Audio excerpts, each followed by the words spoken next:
Hello বন্ধুরা, আজকে আমরা তোমাদের কাছে অনুরাগের ছোঁয়া ধারাবাহিকের নতুন এক এপিসোডের আপডেট নিয়ে চলে এসেছি। বিস্তারিত জানতে হলে ভিডিওটি না টেনে সম্পূর্ণ দেখতে থাকুন। এই ভিডিওটিতে আমরা দেখতে পাবো যে অনেক খাবার রান্না করে এবং সেখানে তার সম্মান পাওয়ার যে কুকিং কম্পিটিশনটা জিতেছিল সেটা ট্রফিটা রেখে দেয় এবং বিগ বং এ অনেক গেস্ট আসে এবং ক্রিসমাসের জন্য সাজানো হয়। দীপা সেই রান্নাগুলো জয়কে গেস্টদের সার্ভ করার জন্য বলতে থাকে। তারপরে আমরা দেখতে পাবো সোনা দীপাকে ফোন করে এবং দীপাকে বলতে থাকে বাবা বাড়ি ফেরেনি। এই কথা শুনে দীপা ডিস্টার্ব হয়ে যায় এবং খাবারগুলো চেক না করে সেখান থেকে চলে যায়। তারপরে জয় খাবারগুলো সার্ভ করলে এক কাস্টমার রেগে যায় এবং বলতে থাকে খাবারে ককরোচ। দীপা সেনগুপ্ত চিটিং করে কম্পিটিশন জিতেছে। উনি এই শেফ হওয়ার যোগ্যই নয়। এই বিগ বং এর আর চলবে না। আপনাদেরকে পুলিশ কেস করা উচিত।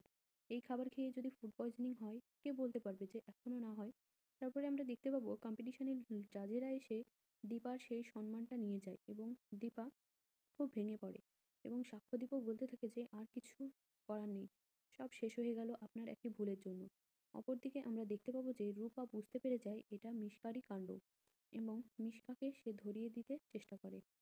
তো বন্ধুরা, আজ এই পর্যন্তই। দেখতে থাকুন অনুরাগের ছোঁয়া ধারাবাহিক। ভিডিওটি ভালো লাগলে চ্যানেলটিকে সাবস্ক্রাইব করে পাশে থাকবেন এবং ভিডিও কমেন্ট করে দেবেন। ধন্যবাদ।